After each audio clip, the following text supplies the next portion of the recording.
Summer holidays kannu call GT Holidays ku pannu. GT Holidays, South India's #1 travel brand. Remax, my device, my life. Coming soon. சன்லேண்ட்ல சமைச்சா சக்தி தானா வரும்.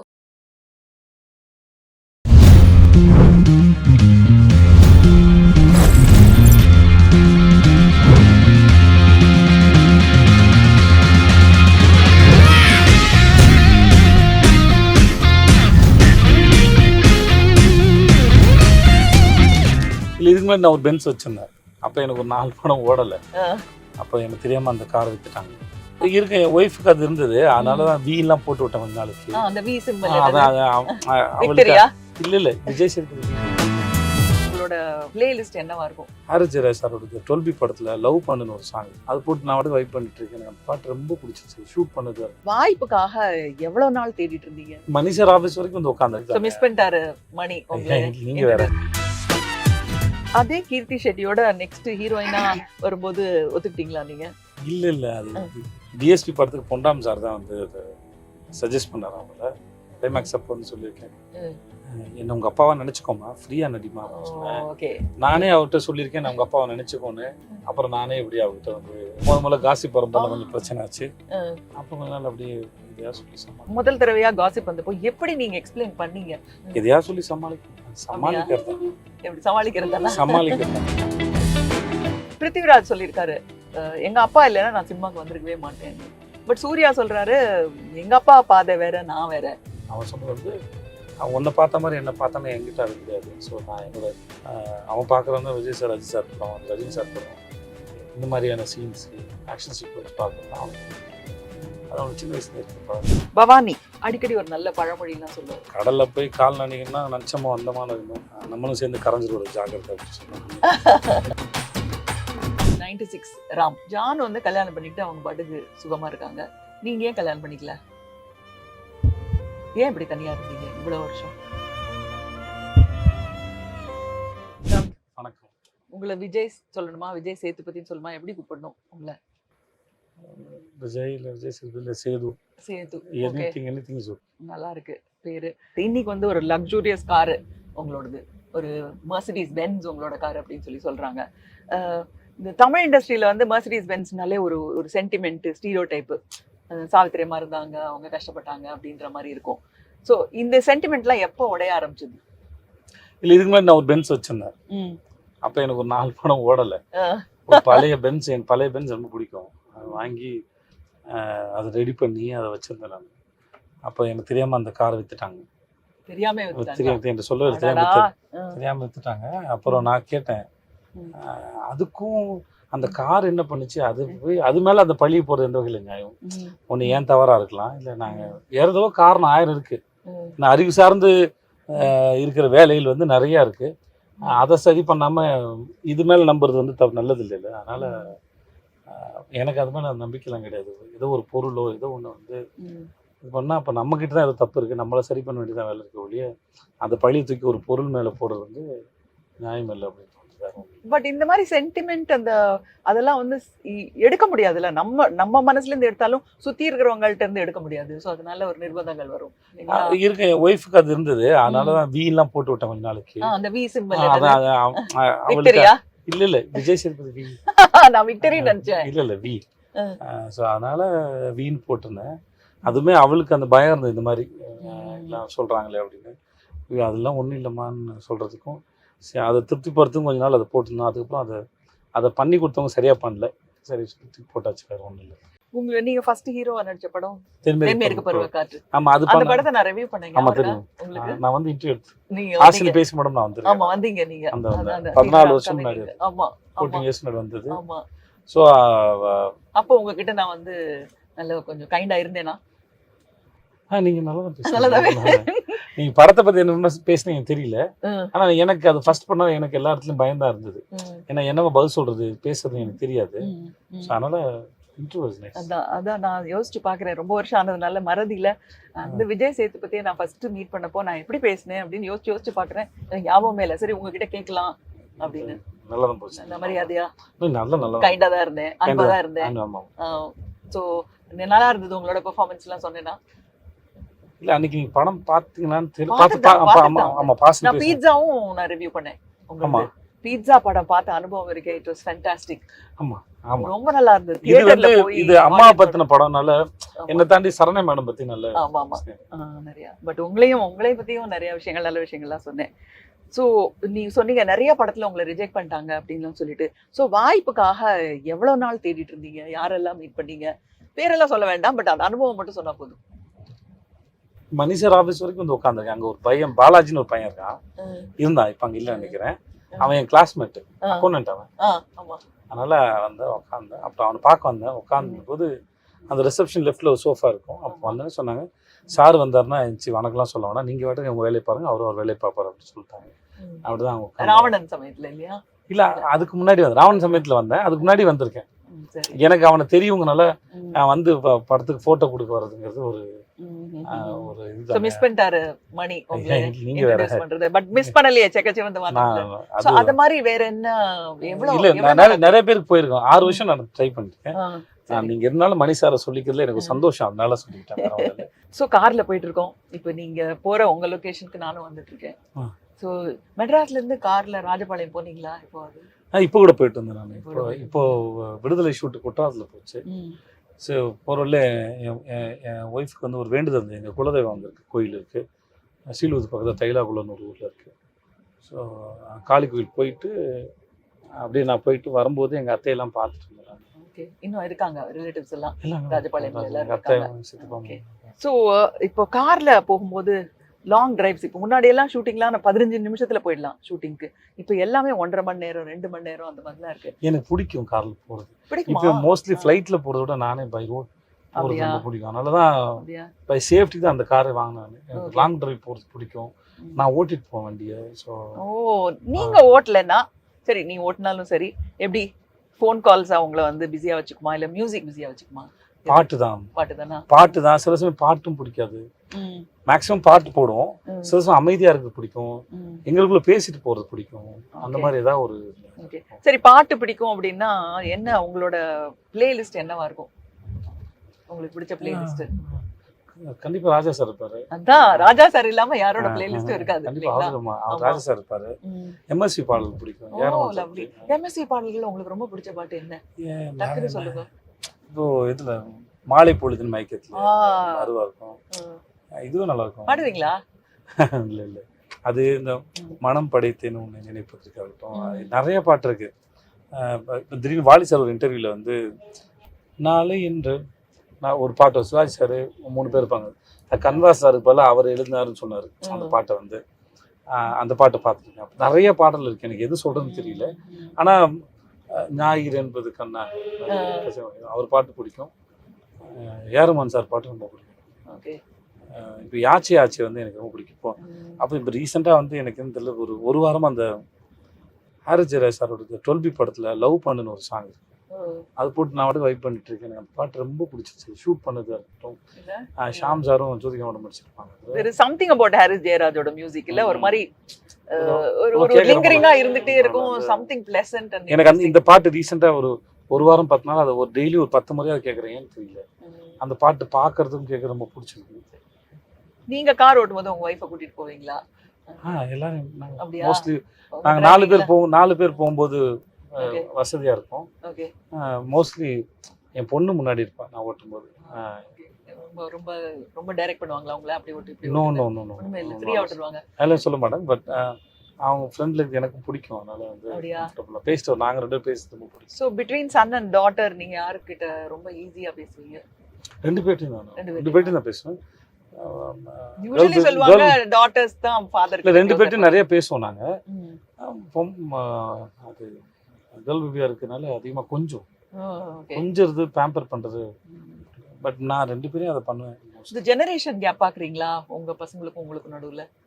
எப்பயாவது எட்டி பார்க்கும். அப்ப நான் சத்தம் போட்டு சொல்றேன், நான் நீங்க படம் பார்க்கறது, ரசிக்கிறது, கொண்டாடுற மியூசிக் எல்லாம் உங்க வயசுல யாரும் போடல, என் வயசு ஆளுங்க தான் போட்டுது. அதனால இந்த ஜென்ரேஷன் கேப் எல்லாம் சொல்லக்கூடாது.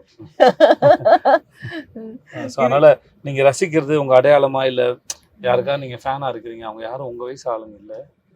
ஏன்னா உங்க வயசு ஆளுங்களுக்கு அனுபவம் பத்தாது, டைம் எடுக்கும், எக்ஸ்பீரியன்ஸ் லைஃப்ல வந்து.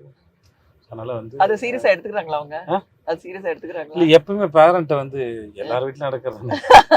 அதான் கேட்டேன். நான் ஆனால் அவங்கள்ட்ட அவங்க ஒரு லைஃப் வந்து வேற ஒரு ஐடியாஸ் இருக்கு, இல்லை வேற ஒரு கருத்து இருக்குன்னா உலகத்தில் வேற யாரோட பேரண்ட்டுக்கிட்ட தான் அதை வச்சு ஆர்கியூ பண்ண முடியும். அந்த ப்ராக்டிஸ் அங்கே தான் நடக்குது. அதனால் அது நடக்கிறது நல்லது நான் நம்புறேன். என்னை எதிர்த்து பேசுறது ரொம்ப நல்லது நான் நம்புறேன். மாஸ் ஹீரோ அப்படின்னு இருக்கிறப்போ இப்போ கூட நம்ம ஹோட்டல்ல இருந்து வரும்போது ஒரு ஒரு லேடி வந்து உங்களை எனக்கு ரொம்ப பிடிக்கும் அப்படின்னு வந்து சொன்னாங்க. ஸோ இது வந்து கிட்டத்தட்ட ஒரு 6 வருஷமா 8 வருஷமா எத்தனை வருஷமா அனுபவிச்சுட்டு இருக்கீங்க இந்த இந்த அட்யூலேஷன் ஃப்ரம் இது ஃபீமேல் எனக்கு தெரிஞ்சிருக்கு ஒரு 10 வருஷமா 10 வருஷமா இருக்கு. 10 வருஷம் இருக்கு. எனக்கு என்னமோ இப்பதான் நீங்க வந்த மாதிரி இருக்கு. வந்து 14 வருஷம் ஆயிடுச்சு. ஸோ இந்த ஃபீமேல் அட்யூலேஷன் அப்படிங்கிறது முன்னாடி வந்து ஓப்பனா ஃபீமேல்ஸ் வந்து அவ்வளோ ஓப்பனா நான் வந்து ஃபேனு எனக்கு அவரை ரொம்ப பிடிக்கலாம் சொல்ல மாட்டாங்க, மறைவாத. பட் இப்போ எல்லாரும் ஃப்ரீயா இருக்காங்க. ஸோ இந்த ஃபீமேல் ஃபேன்ஸ் அவங்க கஷிங் அண்ட் சேயிங் எனக்கு அவங்கள ரொம்ப பிடிக்கும் அப்படின்னு சொல்லும்போது எப்படி ரியாக்ட் பண்றீங்க நீங்க? உங்க ஃபேமிலி எப்படி ரியாக்ட் பண்றாங்க? இல்லை எல்லாரும் இல்லை, எனக்கு இப்போ எனக்கு ஃபீமேல் ஃபேன்ஸுமே எனக்கு எல்லா வயசுலையுமே வந்து இப்போ ரீசெண்டாக உசிலம்பட்டி போயிருந்தபோது ஒரு வயசானவங்க வந்து ரொம்ப கட்டி பிடிச்சி, அவங்களுக்கு ஒரு 60-65 வயசு இருக்கும், கட்டி பிடிச்சி எனக்கு உனக்கு ரொம்ப பிடிக்கும் அப்படின்னு சொல்லி இப்பெல்லாம் பிடிச்சி பண்ணும்போது அவங்க சொல்கிறதா இருக்கட்டும், இது எல்லா ஸ்டேஜ்லேயும் சொல்லுவாங்க. என்ன நம்மளை யாரோ ஒருத்தருக்கு முகம் கூட தெரியாத யாரோ ஒருத்தருக்கு மேலே ஒரு பேரன்பு வச்சுருக்காங்க. அது ரொம்ப அழகாக வந்து சொல்கிறாங்க. அது கேட்கும்போது மனசுக்கு ஒரு சந்தோஷமா இருக்கு. அதை தாண்டி பட் நான் திரும்பி ஃபீமேல்ஸுக்கு தான் வரேன். Because see what ever surrender you are a man. நீங்க வந்து ஒரு ஃபீமேல் அட்டென்ஷன் வந்து ஓரளவுக்கு தான் கிடைச்சிருக்கும் லைஃப்ல இல்லையா? பட் இப்ப வந்து நிறைய அட்டென்ஷன் கிடைக்குது. எல்லா ஃபீமேல்ஸும் பாக்குற ஃபீமேல்ஸ்னா எனக்கு உங்களை ரொம்ப பிடிக்கும், யூ ஆர் சோ ஹேண்ட்ஸம், அவ்வளோ ஸ்மார்ட்டா இருக்கீங்க, யூனோ ஐ ஐடலைஸ் யூ அப்படிலாம் சொல்லும்போது ஆஸ் அ மேன் நீங்க எப்படி பண்றீங்க? நான் அதை என் கேரக்டருக்கான ஒரு இதே ஊர்ல தான் நான் இருந்தேன். 31 வயசு தான் ஹீரோ ஆனேன். என்ன பிடிக்குன்னு சொல்லும் போது எனக்கு 34 வயசு ஆயிடுச்சு. இப்போ எனக்கு 45 வயசு ஆகுது. ஸோ என்னை பொறுத்தவரைக்கும் அது என்னை விட அவங்க ஸ்க்ரீனில் பார்த்த அந்த கேரக்டர் இருக்கு இல்லையா, அந்த அது மேலே இருக்க லெவலில் வந்து பேசுகிறாங்கன்னு எனக்கு அது புரியுது. அதனால் அதை ரிசீவ் பண்ணிக்கிற ரொம்ப நன்றி சொல்கிறேன். முன்னாடி வந்து அது ரொம்ப இவ்வளோ பேர் உங்களுக்கு பிடிச்சிருக்கான்னு ஒன்று இருக்கும். காலப்போக்கில் தெரியும்ல, அது அவங்க அந்த கேரக்டர் கொண்டாடுறாங்க அப்படின்னு அதுதான் தெரியும்னால அது ஒரு தாண்டி ஒன்று இல்லைன்னு சொல்கிறேன். ஸோ ராஜபாளையம்ல ஃபர்ஸ்ட் 5 இயர்ஸ் தான் படிச்சீங்க. அதுக்கப்புறம் சென்னைக்கு வந்தீங்க. சென்னையில் வந்து காலேஜ் படிச்சீங்க, இங்கே டிவி ஜெயினில் படிச்சீங்க இல்லையா? டிவி ஜெயின் பிகாம் படிச்சீங்க. ஸோ ரொம்ப முக்கியமானது ஒரு ஆக்டர், ஒரு சக்ஸஸ்ஃபுல் ஆக்டருக்கு அக்கௌண்ட்ஸ் பேக்ரவுண்ட் இருக்கிறது போல ஒரு அதிர்ஷ்டம் வேறு எதுவுமே கிடையாது. ஸோ ஃபைனான்ஷியலி ஸ்மார்ட்டா நீங்க உங்களோட ஃபைனான்ஸ் ரொம்ப வீக். அப்படியா? இனிமேதான் ஸ்மார்ட் ஆகும்னு யோசிக்கிறேன். அப்படியா? ஐயோ, என் ஹஸ்பண்டும் ஃபைனான்ஸ் தான் அவரோட மேஜர் MBAல.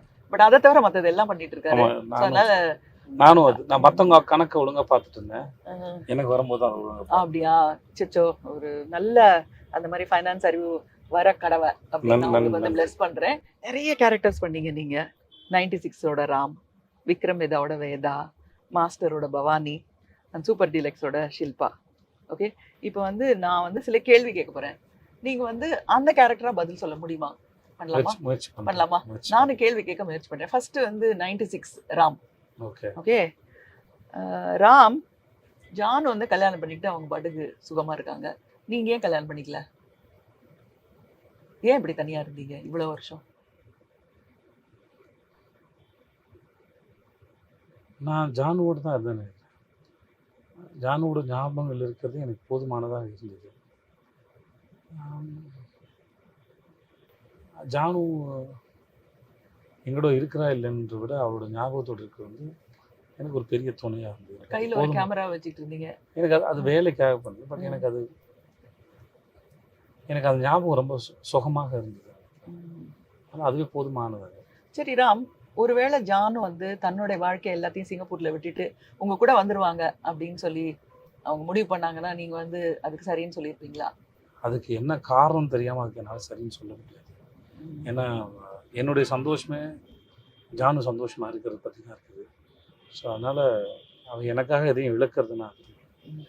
சரி, நீங்கள் வந்து ராமா நீங்கள் வந்து கல்யாணம் பண்ணிக்கல. சரி, விக்ரம் வேதாவா நீங்கள் ஏன் கல்யாணம் பண்ணிக்கல? விக்ரம் கல்யாணம் பண்ணிக்கிட்டு அவர் பாட்டுக்கு ஒரு ஃபேமிலியோடு இருக்காரு. நீங்கள் ஏன் நீங்கள் ஏன் கல்யாணம் பண்ணிக்கல?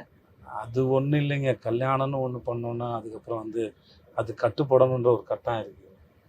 ஸோ அந்த மாதிரி கட்டாயத்துக்குள்ள நான் போக விரும்பல. எனக்கு என் தம்பி இருந்தான், அவனே எனக்கு பிள்ளையாக இருந்தான். எனக்கு அது மேலே வெறும் தேவைப்படல. அதனால் அது என்னை போல வாழ்க்கை வாழ்கிறவங்களுக்கு வந்து அதில் ஒரு சுதந்திரம் ரொம்ப முக்கியமானது.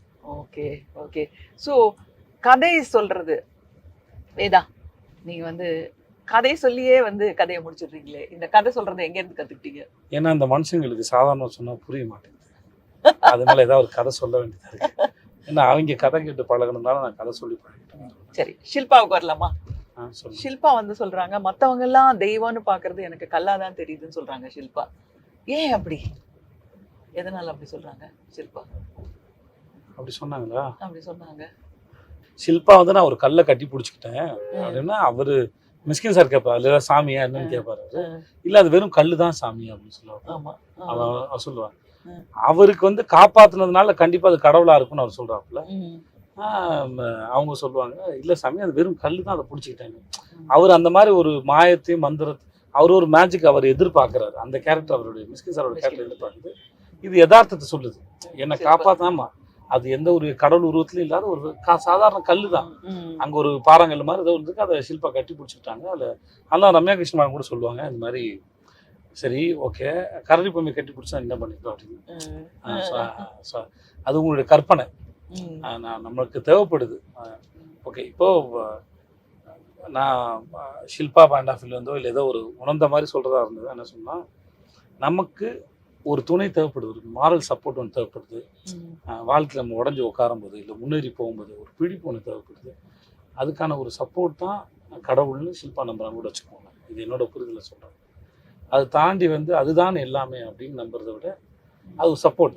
அந்த சப்போர்ட்டை நீங்கள் கையில் பிடிச்சிட்டு இல்லை உங்க நெருக்கமானவங்க நீங்கள் நேசிக்கிறவங்க யாராவது போகும்போது அவங்க பத்திரமா போகணும், உடம்பு சரியில்லாத பத்திரமா இருக்கணும், உங்களுக்கு ஏதாவது உங்களுடைய பிரார்த்தனை எது மேலே வைக்கிறது, அதை வைக்கிறதுக்கு ஒரு மீடியம் தேவைப்படுது.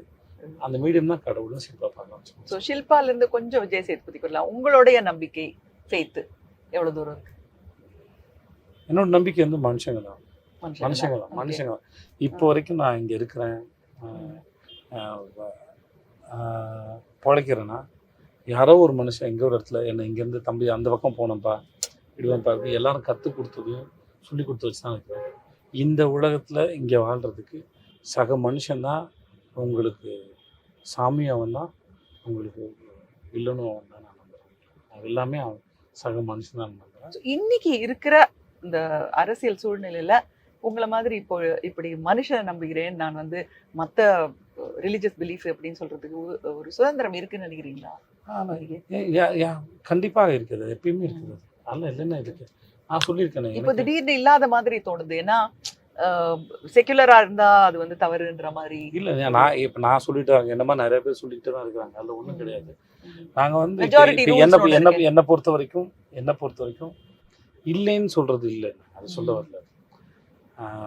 இருக்குன்னு சொல்லி உங்களை ஏமாற்றணுன்றது ஜாக்கிரதையா இருக்குன்னு தான் சொல்றேன். அவங்கள முட்டாளாக்குற நம்பிக்கை என்னைக்குமே தப்பு கிடையாது. ஆனால் நம்பிக்கையின் மேல் வைக்கப்படுகிற அரசியல் இருக்கு இல்லையா, அது உங்களை முட்டாளாக்காமல் இருக்கணும், உங்கள் வாழ்க்கையை அது கேள்விக்குறியாக்காமல் இருக்கணும். நம்பிக்கை வந்து உங்களுக்கு ரொம்ப நல்லது. உங்களுக்கு எந்த கடவுளை பிடிச்சிருக்கோ அந்த கடவுளை கும்பிடுங்க, அதுக்கிட்ட பிரார்த்தனை பண்ணுங்க, உங்களுக்கு வேண்டுதலை வைங்க, அது என்ன வேணால் பண்ணுங்க. ஆனால் அதை பயன்படுத்துகிறவங்ககிட்ட தான் ஜாக்கிரதையாக இருக்குன்னு தான் சொல்ல வருவாங்க. அது இல்லாட்டி உங்களுக்கு அந்த மாதிரி நபர்கள் வராமல் இருந்ததா உங்களுக்கு ஏத்திசத்துக்கு ஒன்றுக்கு அவசியம் இல்லாமையே இருந்திருக்குன்னு தான் சொல்லுவார். சரி, ஷில்பாக்கு திரும்பி போகலாம். எஸ், ஷில்பா வந்து அவங்க ஒய்ஃபும் அக்செப்ட் பண்ணாங்க, சன்னும் அக்செப்ட் பண்ணிட்டாங்க. சொசைட்டி அக்செப்ட் பண்ணணும்னு நினைக்கிறீங்களா ஷில்பா மாதிரி இருக்கிறவர்களை? சொசைட்டி இப்போ ரொம்ப மாறிட்டு வருது, முன்னாடி மாதிரி இல்லை. முன்னாடி மாதிரி இப்போ நிறைய பேர் வந்து இப்போ நீங்கள் அப்படி ஒன்று நடந்துச்சுன்னா உங்களுக்கு உடனே உங்களுக்கு குரல் கொடுக்குறதுக்கு நிறைய பேர் இருக்கிறாங்க. முன்னாடி வந்து ஷில்பா மாதிரி இடத்துல வந்து ரொம்ப அவதூறாக பேசுறது தான் வந்து திரைப்படங்கள்லாம் பார்த்துருப்பீங்க, வெளியே பேசலாம் பார்த்துருப்பீங்க. இன்றைக்கி அப்படி இல்லை, அவளை மரியாதை நடத்தணுங்கிற சொல்லப்படுகிறது, இல்லாட்டி அது தப்புன்னு சொல்லப்படுது. ஏன் இன்னொருத்தருடைய முன்னாடி கூட ஊனத்தெல்லாம் கிண்டல் பண்ணிலாம் நீங்கள் பார்த்துருப்பீங்க. இப்போ அதெல்லாம் முடியாது. ஸோ அவளை முன்னாடி மாதிரி போன போக்கில் வந்து யாரையுமே கிண்டல் பண்ணுறது எதுவுமே பண்ணிட முடியாது. ஸோ அதனால் இன்றைக்கி சொசைட்டி கொஞ்சம் நல்லாவே மெச்சூர்ட் ஆகிட்டே வருது. ஓகே, ஸோ இட்ஸ் நல்ல மாற்றத்தை நானே பார்க்குறேன் மக்கள்கிட்ட இருக்கு. பவானி அவர் வந்து அடிக்கடி ஒரு நல்ல பழமொழிலாம் சொல்லுவார், ஆஸ்ட்ரிச்சுக்கு தான் தெரியும் அது முட்டை எவ்வளோ கஷ்டப்படுறது அப்படின்றது. வேற ஏதாவது பழமொழி பவானி வச்சிருக்காரா எங்ககிட்ட சொல்லாம? ஐயோ, யோசிக்கணுமா?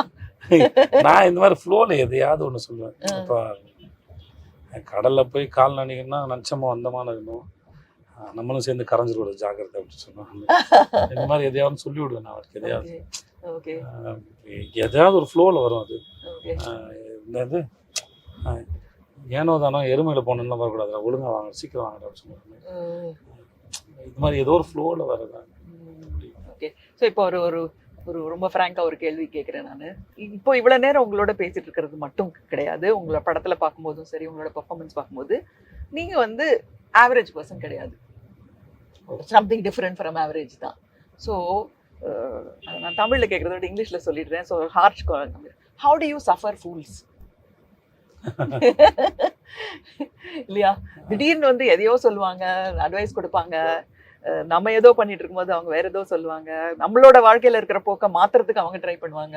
முன்னாடி வந்து அது நேரதான் சொல்லிட்டு இருந்தாங்க, இப்போ வந்து இன்டர்நெட்லயும் சொல்றாங்க, சோஷியல் மீடியாலயும் சொல்றாங்க. So how to you suffer fools? அது ஒரு அறியாமை தான். இப்போ சில பேருக்கு நான் ஃபுல்லாக தெரிஞ்சிருப்பேன், அதனால அது ஒருத்தரோட அறியாமை தான் அது. சில பேருக்கு பக்கத்தில் இருக்கவங்க யாராவது சொன்னாங்க, சொல்கிறவங்களும் கேட்குற நிலைமையில் இருந்தாங்கன்னா அவங்களுக்கு நான் விளக்கம் சொல்லலாம். எடுத்தோடனே இப்போ என்ன எடுத்தோடனே நீ இது தப்பு அப்படின்னு என்கிட்ட சொல்லிட்டான்னு வச்சுக்கோங்க, நான் அவங்களுக்கு இது விளக்கம் சொல்ல முடியும். இது நீங்கள் ஏன் இப்படி ஆச்சுன்னு சொல்ல முடியுமா, நான் இப்படி புரிஞ்சுக்கிட்டேன் அப்படின்னு சொன்னாங்கன்னா அவங்களை உட்காந்து நான் பேசி டிஸ்கஸ் பண்ணி நானும் எதாவது கற்றுப்பேன், அவங்களும் எதாவது கற்றுப்பாங்க. 2 பேருக்கு மியூச்சுவலாக இருக்கும் அந்த லேர்னிங். இல்லை எடுத்தோடனே வந்து நீ தப்பு அப்படின்னு ஒரு பேசுகிறவங்ககிட்ட வந்து ஆமாம் இப்போ நான் தப்பு தாங்கன்னு சொல்லிட்டு நான் விலகிறேன். ஏன்னா அவங்களுக்கு புரிய வைக்கிறது என்னுடைய வேலை கிடையாது. எக்ஸ்டெண்ட் பண்ண மாட்டீங்க. தேவை அவங்க அதே வந்து அவங்க நம்மகிட்ட கலந்து பேச விரும்புகிறாங்கன்னா உட்காந்து பேசலாம். ஏன்னா அது 2 பேருக்குமானது தான். இதை நான் ஒன்றும் சொல்லி தர போகிறதில்ல, பட் அந்த அந்த கான்வர்சேஷன் 2 பேருக்கு ஒரு புரிதல் நடக்கும் இல்லையா, அது வரைக்கும் ஓகே. அப்புறம் நீங்கள் சொல்கிறீங்க தெரியுமா, அது வந்து முகம் தெரியாத நிறைய பேர் ஏதோ வகையில் வந்து ஏதோ பேசிட்டு போவாங்க. அது எல்லாத்தையும் நம்மளால படிக்கிறது இல்லை, பார்க்கறது இல்லை, அது அவசியம் இல்லை. அது மக்களை சந்திக்கும் போது உங்களுக்கு தெரிஞ்சிடும் என்னவா பல்ஸ் எப்படி இருக்குன்னு தெரிஞ்சிடும். சில பேர் வந்து அது அவங்க சரியாக எதையுமே சரியாக புரிஞ்சுக்காத நபர்களுக்கு எதுவுமே சொல்ல முடியாது. Just amazing films. நீங்கள் நடுவில் கொஞ்சம் பக்கத்தை காணும், அதுக்கப்புறம் பீட்சா, அதுக்கப்புறம் சொல்லிக்கிட்டே போகலாம். So many films.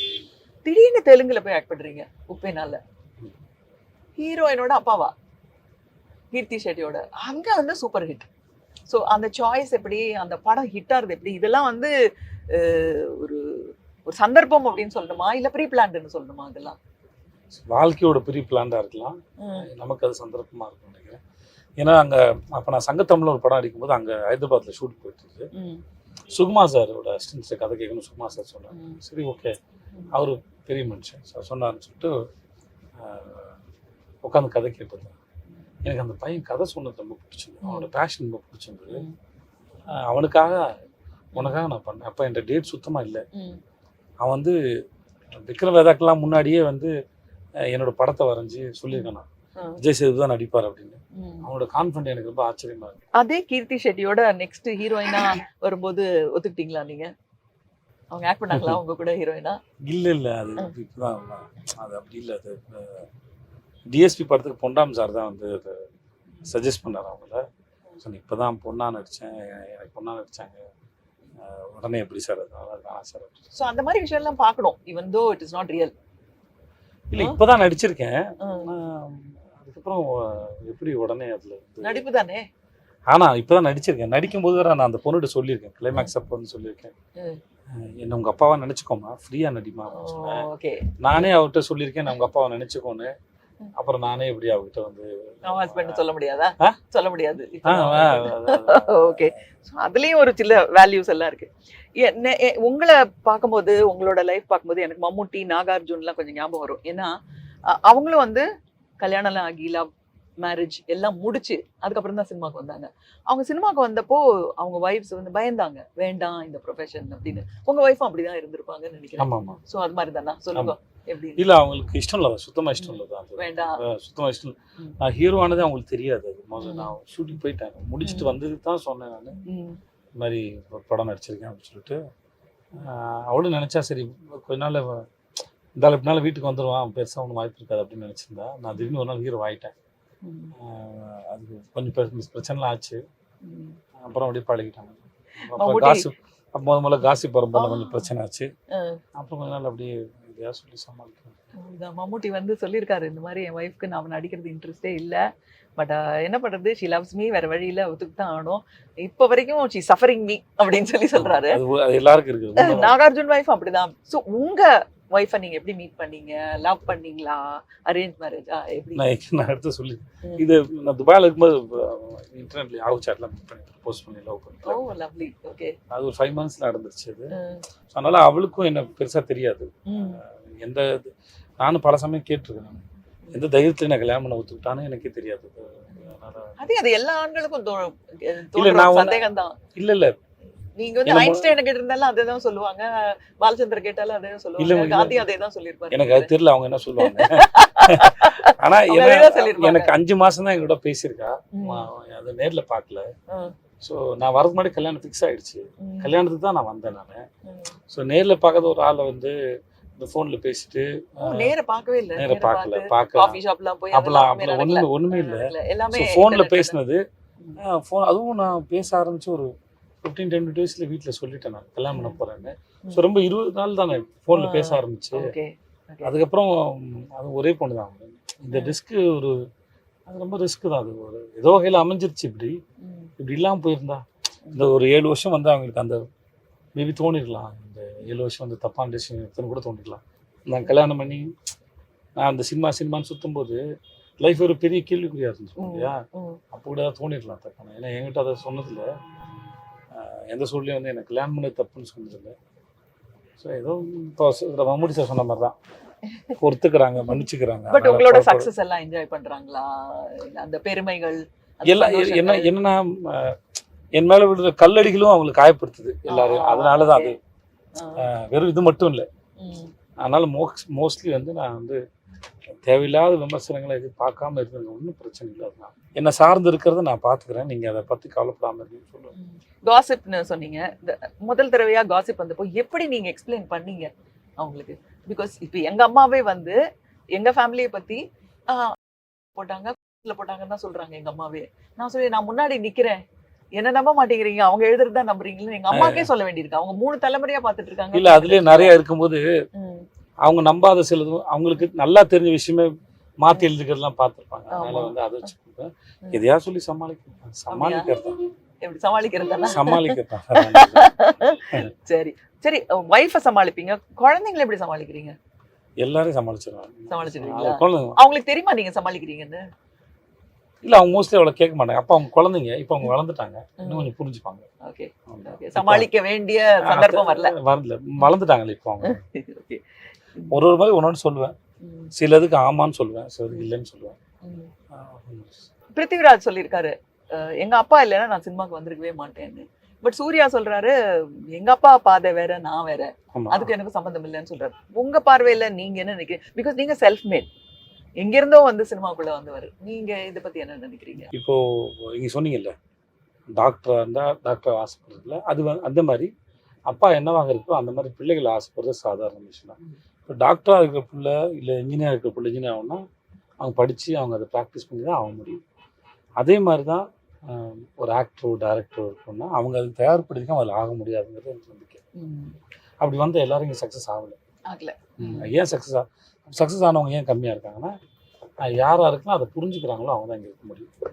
மேபி ஒரு வாய்ப்பு 2 வாய்ப்பு வரலாமே ஒழிய அதுக்கப்புறம் இருக்கலாம் அவங்களோட உழைப்பு தான் நான் நம்புகிறேன்.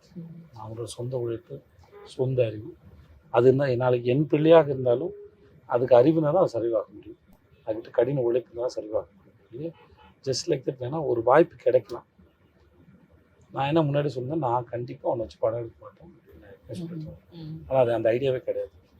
ஏன்னா அப்படி எடுத்து நான் உன்னை ஸ்பாயில் பண்ணுறேன்னு அர்த்தம், நான் அதை செய்ய மாட்டேன்னு சொல்லுவேன்.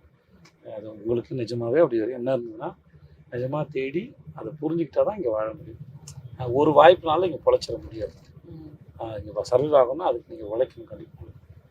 இவ்வளோ தான் அதுக்குள்ளே இருக்குது ஒழிய மற்றபடி. அப்புறம் அவன் சொன்னது வந்து அஃப்கோர்ஸ் நான் பண்ணுற படங்களுக்கும் அவன் வந்து எப்படின்னா மாஸ் படங்கள் தான் பார்ப்பான். அதனால் அவனுக்கு அந்த ஆமாம் அவனுக்கு என் மேலே இருக்கிற மாதிரி ஒப்பீனியன் அவன் மேலே வச்சு பார்த்தா அவனால் அதை பேலன்ஸ் பண்ண முடியாது. அவனோட எண்ணம் அதுவாக தான் இருந்தது. அவன் சொன்னது வந்து அவன் உன்னை பார்த்த மாதிரி என்னை பார்த்தானே என்கிட்ட அது கிடையாது. ஸோ நான் என்னோட படம் நடிக்கிறதும் வந்து அவனுக்கு அந்த மாஸ் கமர்ஷியல் படங்கள் தான் பிடிக்கும். வீட்டில் எப்பவுமே வந்து அவன் பார்க்குறான் தான் விஜய் சார், அஜித் சார் படம், ரஜினி சார் படம், இந்த மாதிரியான சீன்ஸு ஆக்ஷன் சீக்வன்ஸ் பார்க்குறது தான் அவனுக்கு ரொம்ப பிடிக்கும். அது அவனுக்கு சின்ன வயசுல இருக்க பழக்கம். ஒரு பேரண்டா ஒரு பதட்டம் இருக்குமா? உங்க பையன் வந்து இதே இண்டஸ்ட்ரியில வராரு, அவரை வந்து ஒத்துக்கணும் எல்லாரும், பதட்டங்கள்லாம் இருக்குமா உங்களுக்கு? இல்லை, ஒத்துக்கணுங்கிறது அவன் என்ன பண்ணுறாங்கன்னு வச்சு தான் இருக்கு. அது என்கிட்ட இல்லை, அது அவனோட உழைப்பை பொறுத்து இருக்கு.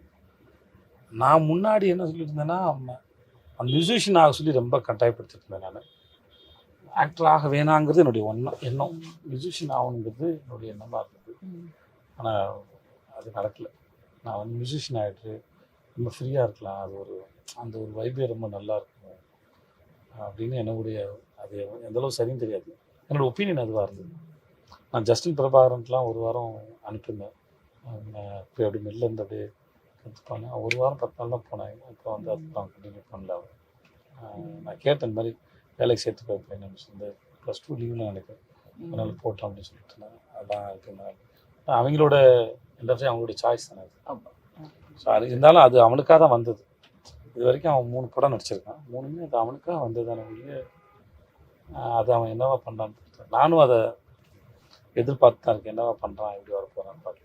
ஓகே, ஃபேமிலிக்காக வேண்டான்னு மறுத்த படங்கள் இருக்கா உங்கள் ஃபேமிலியை? அப்படி மறுக்கல, அப்படிலாம் மறுக்கல. சில படம் நம்ம எத்திக்ஸில் உட்காராது, தப்பாக இருக்கும், ஆஸ் அ ஹோல் எல்லாமே சேர்த்து தப்பாக இருக்கும். இல்லாட்டி நான் என்னுடைய நான் சார்ந்த மக்களுக்கு எதிரான படமாக இருந்திருக்கும், புரியாத படமாக இருந்திருக்கும், பேசுகிற அரசியல் தப்பான அரசியலாக இருக்கும், மக்களை முட்டாளாக்குறதுக்கு ஏதாவது ஒரு அரசியலாக இருக்கும். இந்த மாதிரி ஏதாவது ஒன்று கன்வின்ஸ் பண்ண பார்ப்பாங்க. ஸோ அதுக்கெல்லாம் நோ சொல்லியிருக்காங்க. அதுவும் ஜாகிரதை நோ சொல்லணும் அவங்ககிட்ட, இல்லாட்டி அவங்க வந்து அதை எதிராக இதுவாயிடுவாங்க. அதோட அது வேறு ரொம்ப ஜாகிரதை. ஃபாதர் மதர் உங்களோட சக்ஸஸை எவ்வளோ பார்த்தாங்க? எங்கள் அப்பா பார்க்கல, அவர் இறந்துட்டாரு, 2009 இறந்துட்டாரு. ஸோ நீங்கள் நடிக்க ஆரம்பிக்கிறதுக்கு முன்னாடி இறந்துட்டாரு? இல்லை, நான் ட்ரை பண்ணும்போது இருந்தார். கரெக்டாக அவர் இறந்து அது 2009 டிசம்பர் 24 அது இறந்து போனார்.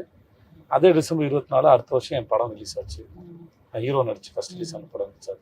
அது அவ்வளோ கோயின்சிடன்ஸாக இருக்குன்னு எதிர்பார்க்கணும். ஸோ அவருக்கு அந்த கவலை இருந்தது, பட் அவர் பார்க்கல. அவரோட அம்மா அம்மா பார்த்தாங்க. அம்மாவுக்கு மகிழ்ச்சி. எங்கள் அம்மா ஒரு என்ன சொல்கிறாங்க சொல்லுவாங்களா, நான் எப்போவும் நினைச்சேன் நீ இப்படிதான் வருவ, இல்லை பெரிய ஆளா அவ்வளோ சொல்லுவாங்களா? இல்லை நல்லா வந்துட்டாலே போதுமானது தான் அம்மாக்களுக்கு பொறுத்த வரைக்கும். அவங்களுக்கு அந்த பயம், புள்ள பொழைச்சிருமா வாழ்ந்துருமான்னு ஒரு இன்னும் இருக்கும். நல்லா வந்துட்டா சந்தோஷம் தான். எங்கள் அம்மாவுக்கு பொறுத்த வரைக்கும் மகிழ்ச்சி. துபாய்க்கு போனீங்களா, அந்த துபாய் பயணத்தை பற்றி சொல்லுங்க. எப்படி இந்தியா விட்டு சென்னையை விட்டுட்டு துபாய்க்கு போனீங்க? அது ஒன்றும் இல்லைங்க, பஞ்சம் பிழைக்க போனது தான். எல்லாரும் மாதிரி எல்லாம் போனது, பொழப்புக்கு போனது தான். ட்ரெஸ்ஸிங் ஸ்டைல் எல்லாம் அப்போக்கும் இப்போக்கும் வித்தியாசம் இருக்கா? இதே தான் எப்பவுமே இதே தான். எப்போ அதே தான். எப்படி அவ்வளோ பிரமாதமா ஹிந்தி நீங்க ஈஸியா பேசுறீங்க? துபாயில் வேலை பார்த்தனால ஓரளவு தெரியும். நான் ரொம்ப படித்தேன், 100-200 முறை படிச்சுக்கிட்டே இருந்தேன். டைலாக் படிச்சுக்கிட்டே இருந்தேன். Summer holidays kannu call GT Holidays ku pannu. GT Holidays, South India's #1 travel brand. Remax, my device, my life. Coming soon. சன்லேண்ட்ல சமைச்சா சக்தி தானா வரும்.